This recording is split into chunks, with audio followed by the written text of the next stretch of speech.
आजादी की 75वीं सालगिरह सभी देशवासियों को मुबारक हो। अभी जब हम इस तिरंगे को ऊपर चढ़ते हुए देख रहे थे, कितना शानदार दृश्य था। भगवान करे हमारा ये तिरंगा हमेशा हमेशा के लिए ऐसे ही बुलंदियों पे रहे और ऐसे ही लहराता रहे। और इस तिरंगे की आन बान शान के लिए अगर हमें अपनी जान भी न्यौछावर करनी पड़े तो छोटी बात होगी। 1 साल पहले हम लोगों ने प्रण लिया था कि दिल्ली के अंदर इतने तिरंगे लगाएंगे कि अगर कोई दिल्ली वासी अपने घर से बाहर निकलेगा, सब्जी लेने निकलेगा, दूध लेने निकलेगा, दफ्तर के लिए निकलेगा, तो उसको कहीं ना कहीं एक तिरंगा जरूर दिखाई देना चाहिए। और जब तिरंगा दिखाई देता है, अभी क्या शानदार दृश्य नजर आ रहा है चारों तरफ। उधर पुल पे इतने लोग खड़े हैं तिरंगे ही तिरंगे लेके, उधर सामने पुल के नीचे लोग खड़े हैं तिरंगे ही तिरंगे लेके, सामने लोग खड़े हैं। क्या शानदार दृश्य। हमारा मकसद था कि लोग जब अपने घर से बाहर निकले, दिन में कम से कम 3 या 4 बार उनको तिरंगे के दर्शन हो जाएं।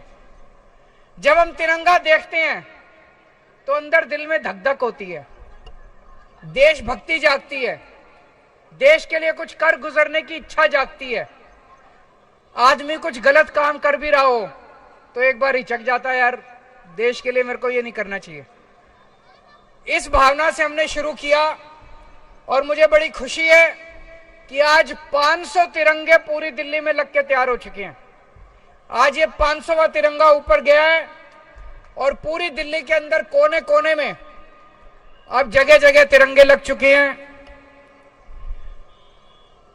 आज 75वीं वर्षगांठ के अवसर पे हमें एक प्रण और लेना है कि हम अपने देश को, भारत देश को दुनिया का नंबर 1 देश बना के रहेंगे।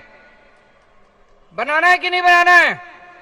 हमें अपने भारत देश को दुनिया का नंबर 1 देश बनाना है। 75 साल में कई ऐसे देश हैं जो हमारे बाद आजाद हुए लेकिन हमसे आगे निकल गए। कई ऐसे देश हैं जो द्वितीय विश्व युद्ध में ध्वस्त हो गए, जापान, जर्मनी, खत्म हो गए थे देश, हमसे आगे निकल गए। क्यों भाई? हमारे में क्या कमी है? सब कुछ है। दुनिया के सबसे इंटेलिजेंट लोग भारत में रहते हैं, सबसे इंटेलिजेंट।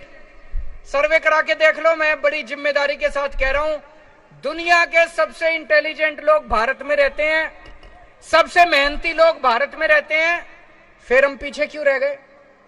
इसीलिए इस 75वीं वर्षगांठ के अवसर पे हम सब लोगों को प्रण लेना है, जो भी करना पड़े हम अपने देश को आगे बढ़ाएंगे। कैसे बढ़ेगा देश आगे?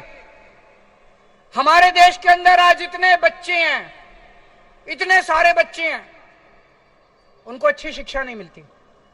क्यों? गरीबों के बच्चे हैं। पूरे देश के अंदर कई ऐसे सरकारी स्कूल हैं जिनका बेड़ा गर्क है। कई ऐसे सरकारी स्कूल हैं जो बिल्कुल खंडर बने पड़े हैं। दिल्ली में भी पहले यही हाल था। दिल्ली में हमने सरकारी स्कूल अच्छे कर दिए, शानदार कर दिए। तो दिल्ली में हो सकता है तो पूरे देश में भी हो सकता है। आज हमें प्रण लेना है कि हमें ऐसी व्यवस्था देश के अंदर कायम करनी पड़ेगी कि एक एक बच्चे को, इस देश के अंदर पैदा होने वाले एक एक बच्चे को, चाहे वो गरीब का बच्चा हो चाहे अमीर का बच्चा हो, एक एक बच्चे को अच्छी से अच्छी शानदार शिक्षा मिलनी चाहिए।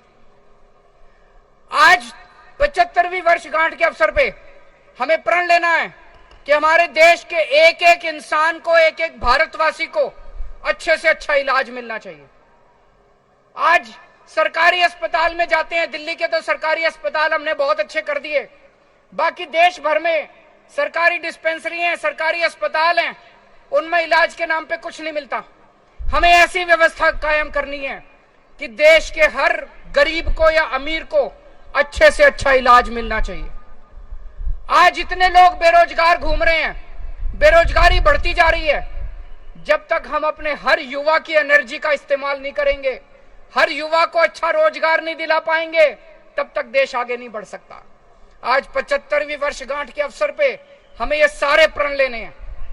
लेकिन मेरे को दुख होता है, कुछ लोग आजकल कह रहे हैं कि ये गरीबों को जो कुछ फ्री शिक्षा मिल रही है ये बंद होनी चाहिए। मैं सोच रहा था, एक बेचारा रिक्शे वाला, एक बेचारा मजदूर, एक बेचारा ड्राइवर, एक गरीब आदमी, वो बेचारा इतना भी नहीं कमा पाता कि 2 टाइम की रोटी खा ले। अगर हमने सरकारी स्कूल बंद कर दिए देश में, अगर हमने सरकारी स्कूलों में भी फीस लगा दी, कह रहे हैं गरीबों को फ्री भी, मेरे को तो ये समझ नहीं आता ये फ्री भी होती क्या है। अंग्रेजी में बोलते हैं फ्री भी, कहते हैं फ्री की रेवड़ी, कहते हैं ये नहीं मिलनी चाहिए। गरीबों को फ्री शिक्षा नहीं मिलनी चाहिए, या तो सरकारी स्कूल बंद कर दिए जाएं और या फिर सरकारी स्कूलों में फीस लगा दी जाए।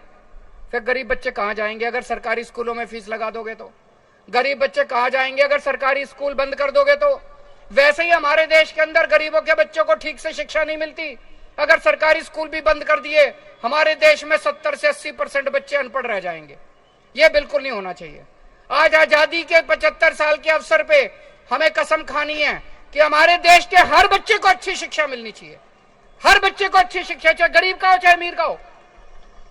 हम दुनिया में 39 देश, अमीर देश ऐसे हैं 39, जहां पे सारे बच्चों को फ्री शिक्षा मिलती है, चाहे अमीर का हो चाहे गरीब, सबको फ्री शिक्षा मिलती है, अच्छी शिक्षा मिलती है। वो अमीर देश कैसे बने? वो इसीलिए बने क्योंकि उन्होंने अपने बच्चों को अच्छी शिक्षा दी।